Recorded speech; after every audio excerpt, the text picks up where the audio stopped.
तो झारखंड में इस बार का जो चुनाव है वो बेहद दिलचस्प होने जा रहा है और इसकी कई वजह हैं। सबसे पहले ये कि झारखंड मुक्ति मोर्चा के सबसे वफादार रहे चंपई सोरेन बीजेपी के साथ हैं, जिन्हें कोल्हान का टाइगर कहा जाता है।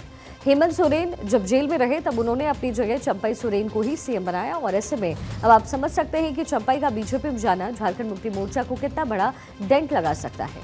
81 सीटों वाली झारखंड विधानसभा में कोल्हान क्षेत्र काफी अहम माना जाता है, क्योंकि यहाँ से 14 सीटें आती हैं और एक एक सीट बहुत ही ज्यादा अहम है। अब ऐसा कहा जाता है कि जिस भी पार्टी या फिर गठबंधन ने कोल्हान में बाजी मार दी, वो समझिए झारखंड की सत्ता पर काबिज हो गई है। 2019 का विधानसभा इसकी नजीर है।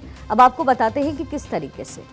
आपको पिछले 3 चुनाव का एक जरा रिजल्ट दिखाते हैं, पूरा ब्यौरा पेश करते हैं। 2009 में कोल्हान की 14 में से 6 सीटें बीजेपी को मिली, सरकार बनी।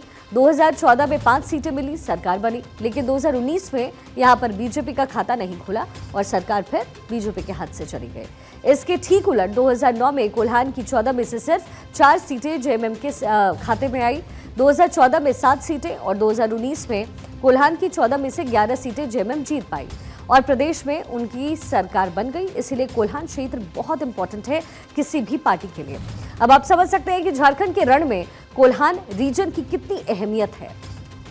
कोल्हान में जैसे जैसे बीजेपी की पकड़ ढीली पड़ती गई, वैसे वैसे सत्ता उनके हाथ से खिसकती चली गई। 2019 में बीजेपी और एजेएसयू का गठबंधन नहीं था, जिसका खामियाजा बीजेपी को सत्ता गंवाकर भुगतना पड़ा। लेकिन इस बार हालात बिल्कुल जुदा है। बीजेपी पूरी तरीके से कोशिश कर रही है और रणनीति भी बना रही है। और इस बार हेमंत सोरेन के कभी खासम खास रहे चंपई सोरेन भी बीजेपी के साथ हैं और एजेएसयू के साथ गठबंधन भी है। चलिए बताते हैं कि कोल्हान में इस बार हालात बदले बदले से आखिर क्यों नजर आ रहे हैं। अगर 2019 के चुनाव में बीजेपी एजेएसयू और बाबूलाल मरांडी से अलग थी उस समय, तो फिर क्या कुछ हुआ जरा वो भी आप समझिए।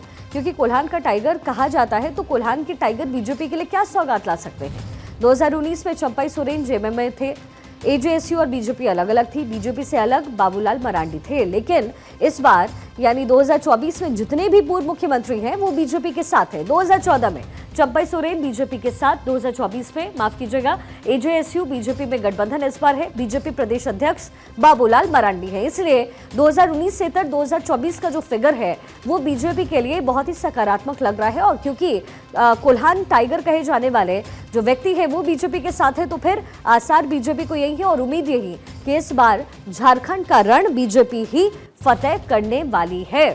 अगर 2019 में ये तीनों साथ होते तो फिर बीजेपी के हाथ से झारखंड की सत्ता जाती ही नहीं। मगर इस बार एजेएसयू के सुदेश महतो और झारखंड विकास मोर्चा के बाबूलाल मरांडी दोनों ही बीजेपी के साथ हैं।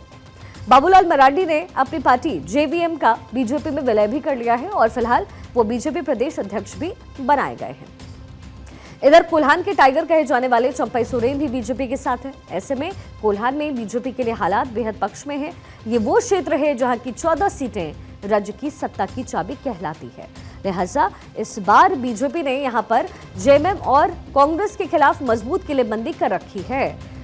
उधर इंडिया अलायंस में भी पूरा जोर आजमाइश इस समय की जा रही है। आज हेमंत सोरेन की पत्नी कल्पना सोरेन ने कोल्हान की सियासी जमीन से हुंकार भरी। पूर्वी जमशेदपुर में कल्पना सोरेन ने रोड शो कर गठबंधन की ताकत को दिखाया। यहाँ उन्होंने गठबंधन प्रत्याशी अजय कुमार के लिए प्रचार किया।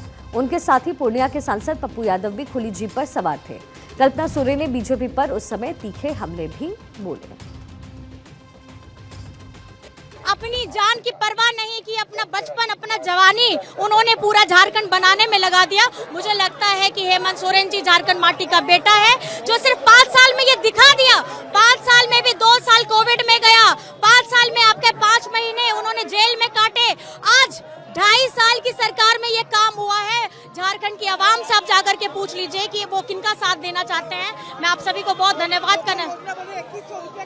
आप छोड़ दीजिए, इनको कॉपी पेस्ट करना आता है, दिमाग नहीं है, सोच नहीं है। लेकिन हेमंत सोरेन जी लेकर आए हैं, उसमें बस राशियों पे आगे पीछे कर रहे हैं। हम दे रहे हैं 1000 रुपए 3 महीने के जा चुकी है, अभी चौथी छठ पूजा में जाएगी और दिसंबर से 2500 महीना है। इनको लग रहा है कि ये करेंगे, हम कर चुके हैं।